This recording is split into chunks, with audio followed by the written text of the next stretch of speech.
Hi, how are you? Ansubire muli bulungi. Ansubire weekend yabatambulidde bulungi. Ne week etandise bulungi. Nange ndi bulungi. I'm fine. I had a good day yesterday. It was a Monday, but I spent it with family. The weekend was great. And I'm still here. I want to have a little heart-to-heart with you guys. And this will probably be, the first time that maybe I speak to you on a more personal level than before. Nja kwogera mu luzungu okusinga, maybe n'oluganda, kyonna ekinanyangwira, so I hope you guys are okay with it. So, I've been seeing your messages. Ebintu byonna bye mbadde mwogera, mbadde mbiraba ebimu. Sijaga nti byonna mbirabye kubanga byabadde bingi. It was a lot. But I feel like waliwo some underlying issues, probably. Ndoze ezitutuusiza wano wetuli as a country, and I hope that in time, that will heal all of us. It's not in my power individually to heal an entire country. I can't do that. But what I can do is listen to you and you listen to me. That's the only way we can heal each other, by hearing each other, by speaking to each other like human beings, and not using, insulting language because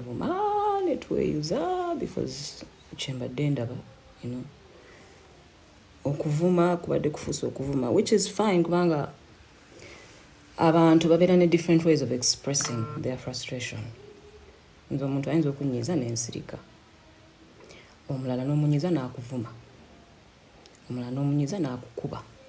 We're different. So buli omu wa ddembe okukozesa what they are comfortable with to speak what they feel. I really hope this video tewanvu ennyo kuba saagala kubalwisaawo. I know you're busy, but I'll try and keep it brief. But yeah, people have different ways of expressing their anger, and I don't blame you. And I hear you, bogamba nti mwina obusungu. Nkitegeera, nkiwulira. Nange nina ebinnuma ku mutima ng'omuntu. Nyinza okuba nga ndi eno nga maybe mwina mwe mundaba, oba nga mwina, bwe mutulaba ffenna, celebrities and all. You think life is perfect, It's not. It's the same as yours. Naffe tubeera ne challenges ezifaanana oluusi ng'ezammwe, oluusi ezammwe zisingako ez'abalala, oluusi nange nenfunayo ezisinzeeko ez'abalala. Buli omu abeera ne byayitamu, But the only way that we can start moving to a better place, a better country, gye mugamba gye mwagala, tujja kutuukayo when we learn to speak to each other properly, when we don't use abusive language. Kubanga bw'ononvuma, fine, you'll enjoy it in that moment. Ojja kunvuma, oyuze nga wembadde mugaka, use. Naye when you're done, bw'omala okunvuma, then what? Then what's going to happen? Tuzaako ki? So for me, that's my approach to the situation. Musobola okunvuma week namba, oba omwezi, kyonna kye mwagala. But is that going to solve our problems? I want to just give you a little backdrop on my life, yeah? Sorry, mbadde nakyemaliriza wano. Yeah, mbadde ngamba. Moving forward, I feel like I need to give you a little backdrop on some things, because natandika okusooka experiencing ebintu by'okunvuma mu 2015, must have been 2015, yeah, 2015. Twali tukola campaign ya Tubonga Nawe. And that time was the first time when nasooka okulaba abantu nga bayinza okuvuma ekigambo noga bw'okitegeera nga tosakiisa mukama wako naye olinga akyogera. Like people were really, really angry and vile. But waliwo ekintu kyenzize ndaba, unfortunately nga kikwatagana ne mukwano gwange Bobi. Bwe natandika okulaba ebintu ebyo nasookanga ne mbignoringa kasibitwala serious nga bano abaana nabo like, because omuntu gwe banvumiranga batandika okunvuma nga bampita traitor as far as Bobi is concerned. When he started his campaigns and when he joined politics, they used to call me traitor. And honestly, nga sikitegeera nga abantu bano lwaki bampita traitor. Nene sikitwala serious nga kijja kuyita. Kati Bobi twakula fenna. Twakulira Kamocha. He grew up in Kamocha. Then nze nakulira twali awo just opposite. Waliwo flats awo, KCC flats. That's where we grew up. So, I didn't see him much more Utobafe, but as time went on, as we grew up and said music, obviously we met. Sagala kugenda into detail because bija kuambwa. But how do we meet? We meet at Capitol. He came, he had brought a song, I think, to promote a song. I was working on the radio at the time. Nali ntanso yimba, naye nali nina problem yimba ndozanga ssatu. Ku radio, banga beat. Tezali nyingi. Nga naye atandika. So we meet and he's like, hey, Gwe, by the way, Nina, this song, I have this idea. I want to play it for you, man. Let me know if you like it. So, long story short, we jump into studio, we do Tatawalana, Netunzako Mama Mbide, which was a song for Mr. Charles Mbide's mom. And things went very well. They went very well because apart from music, twafuka really good friends ne Bobi. Bobi yafuka nga muganda wange nga bintu bingi nnyo bye muyigirako. I was so inspired by he had this thing of, I come from humble beginnings, but I will change my life no matter what, that kind of thing. And so I learned so much from him. Twice and bintu bingi during those tours, promoter batatu sasula. Like, I learned how to handle so many situations from him. So I give him so much credit. So Bobi and I have been really good friends for that long. So we've been friends for that long, right? When he joined politics, I was there. Yanyumiza ngabagendo kugenda mu politics. And I was shocked, but I was also like, I had a lot of respect for him for, like going down the road, because we all know politics is not a simple thing. Some people can handle it. Some of us do not have the skin for it. So I respect anyone who gets into it. So when he told me, I was really shocked. Nene Mugamba, you know what? I'm proud of you. I really wish you well. I hope everything goes well for you. I hope you find your success, in your new journey. Nemusanyukira nnyo bambi. Naagenda natandika ebintu bye. Nange ne nsigala nga nnyimba byange. Kiraba. Unfortunately, naafuna obuzibu the first time he got problems. When he got arrested. We were all concerned for him. Nakubanga amasimu buli ssaawa.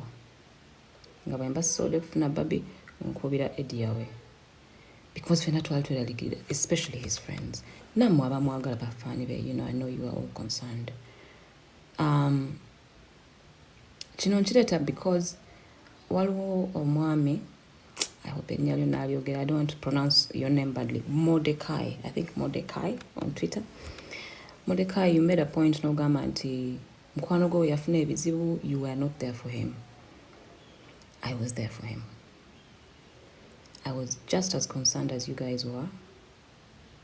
Twalinga tumusabira. Era nze omu ku bayimbi abasooka ewaabwe e Magere. Video etandise owanvu abannange. I hope I can minimize. Nzo omukubasooka emagere. I remember we went with a couple of our friends to Charlie ku Bobi, tulabe how she's handling, because you can imagine omuntu ali somewhere where you can't even reach them. Byali bizibu. But as his friends, or as his friend, let me speak for myself, as his friend, I was concerned. And that concern had nothing to do with his political beliefs or mine. Okay? Naye nga mukwano gwange, nga muganda wange nali nkuze naye, I wanted to know that he's fine. And good enough, navaayo, nawona, nasigala nga tamuza obulamu bwe as a politician until today. Bobi Wine y'omu ku bantu bensinga okusanyukira ng'afunye milestone. Nsanyuka nnyo kuba mmanyi gye yava ng'omuntu, not as a politician. Nsanyuka nnyo okulaba ng'afunye by'afunye, because omwami oyo, he believes in himself. Like he just told himself, I'm going to make it, and he did. So based on where he came from and where he is right now, you have to respect it. Am I happy for him? Absolutely. Am I happy to see him succeed and to see his family flourish? Absolutely. Do I have the same political beliefs as he does? No. Ate ekyo buli omu alina eddembe lye. Just because ndi mukwano gwa Bobi kyali tekitegeeza nti nina okugenda and join his campaign, his political campaign. Nange ndi waddembe okukola nze byenzikiririzaamu ng'omuntu kuba we are different. Bwe mugamba mbu lwaki tojoining a struggle, I think that's not fair, because oba tompadde nze chance nange kola byange nze bye mbelivingamu. Ate ekyo tekitegeeza nti ye byakola bibi oba tebirina lugendo oba tebirina purpose. No. Just kitegeeza nti byakola birala nange byenkola birala, but we're friends and we wish each other well. I'm talking about this because I've seen people over the years, not just this weekend, not just this year, nga banvuma ne nga banvumira mu linnya lya Bobi. You know, nga bampita traitor. I even saw someone calling me speciosa. Like, ngolusi binsesa. I'm like, whatever, man. Nga out of respect for Bobi, nga ambi ignoring nga sagala kwega kubifuula nsonga. So I used to ignore it. But maybe that backdrop, I hope it helps you okumanya nti Bobi Wine and I tetulina buzibu with each other. We talk, actually. So I don't know why you guys have a problem with our friendship and how I should express my friendship with him, or the other way around. Like, I don't need to come here to prove to you how much of a friend I am to Bobi, because he knows it. You get? So if you're kumvumanga mukose erinnya lye, please mubireke. But again, if you continue, I can't stop you. I can't control. Chemusalawo okwogera okumvuma. Sabi controlling nga siri muvumi simanyi kuvuma. So sigenda kujja wano and exchange with you. Another point, and this ndoza just kuongeleza ku kino kyembadde ngamba, is for us to listen to each other, because I hear you when you're talking. Sorry, someone was at the door. Mbadde ngamba, when you guys are talking, mwangambye nti gwe Juliana tomanyi bulumi bwe tuyina. Munsonyiwe mbanga bye nayogedde byaba rubbing the wrong way. That was not my intention. It wasn't my intention to come and open your wounds, okubajukiza obulumi bwe muyina. I don't deny nti obulumi weebuli. Ensi yaffe teri perfect. Nange nkimanyi. Ensi yaffe erina ebizibu bingi. Nkimanyi. Era ebizibu ebyo nkimanyi binyiga abantu bangi nga nange mwende. Nkimanyi. naye kyensobola obabuulira essaawa zino ebizibu by'ensi yaffe tetugenda bimalawo nga twevuma. Ebizibu by'ensi yaffe tujja bimalawo when we learn to dialogue and talk to each other. Leka babeere abali mu buyinza kati. Gwe okubategeeza ekikuluma ayinza obutakuwuliriza bujja ng'omuvuma. But again, I don't want to come here and tell you what to do. Mwangambye ndekera bagambe ekyokukola. Naye nga that's it. Like nze naawe tuyinza okuba nga tugwa ku political sides za njawulo, but at the end of the day tuli Bannayuganda and we love this country ffenna. Tujaagala not because of ourselves, naye because abaana baffe betugenda okulekawo wano abagenda okubeerawo 50 years down the road, maybe nga some of us tetuliyo. Twagala ensi gye baba basanga ebe nga teri toxic, nga teri mu bukyayi, nga health system ekola, nga amasomero gakola. Okiraba? So it is my prayer nti n'abali mu buyinza nabo bawulira ebintu bino ebiruma abantu babeeko bye bakyusa, kubanga nze sikola mu government. Nze I may be affiliated to them, but I don't have the power to change anything. I have the power to speak to them when I can, when I'm given the opportunity. But the decision making is for the person who sits in the office. Say, for example, if it's the healthcare system, the Ministry of Health. Yebeina okutereeza embeera. Kati mmwe mulowooza nze mpulira ntya omwana wange bwe yafa, rest his soul.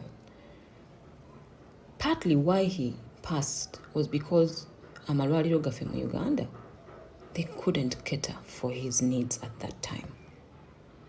Nali nina okuyiiya to try and save him. Nenkwata omwana wange ne mutwala e Kenya. Mamulowooza tekinnuma buli lunaku nti I couldn't save my son. Of course, ne Katonda comes into play. Katonda bwatyo bwe yasalawo. Maybe his time yali etuuse. But I also know nti bwe nali ngenda e Kenya, omusawo wange wano, Dr. w'omwana wange, ensonga gye yampa ng'atuweereza e Kenya yaŋŋamba, we do not have the facilities that can help your son in Uganda. Please take him to Kenya.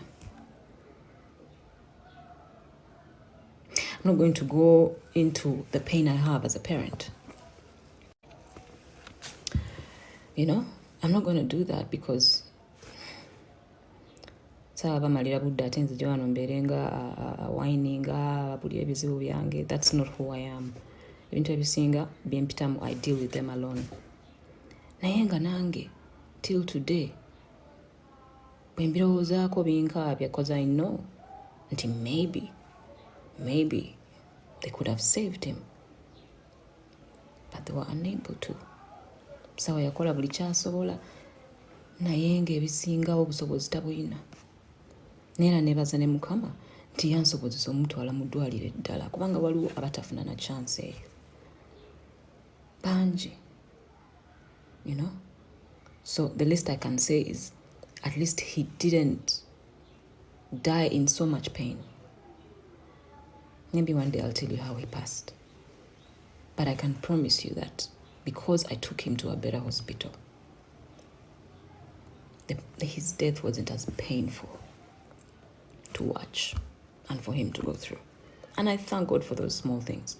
For someone atafiirwangako omuntu oyinza obutakitegeera ekyo, naye bw'oba ofiirwa, bw'oba olina omuntu gw'olina mu ddwaliro obeera osaba kimu obulumi bw'ayitamu abe nga tabuwulira. Okay? So binnuma ng'Omunnayuganda nange nina ebinnuma. So I didn't come here from a place of I don't know your problems. I know your problems. I know your problems. So in conclusion, njagala baleka mugende mukole ebyammwe nange nkole ebyange. In conclusion, sijja wano nga neeyita nti nze ndi perfect, nti oba nze sirina bizibu, oba I live a perfect life, I live in a bubble. Absolutely not. Tuli mu Uganda yemu, ebizibu byemuyitamu naffe tubiraba eno. Tubiyitamu sometimes directly, sometimes through our family members, bingi. And so I don't come here claiming to be perfect. I don't come here claiming to have a perfect life. I am just as human as the rest of you. I have my flaws. I have my mistakes. I've made mistakes in the past.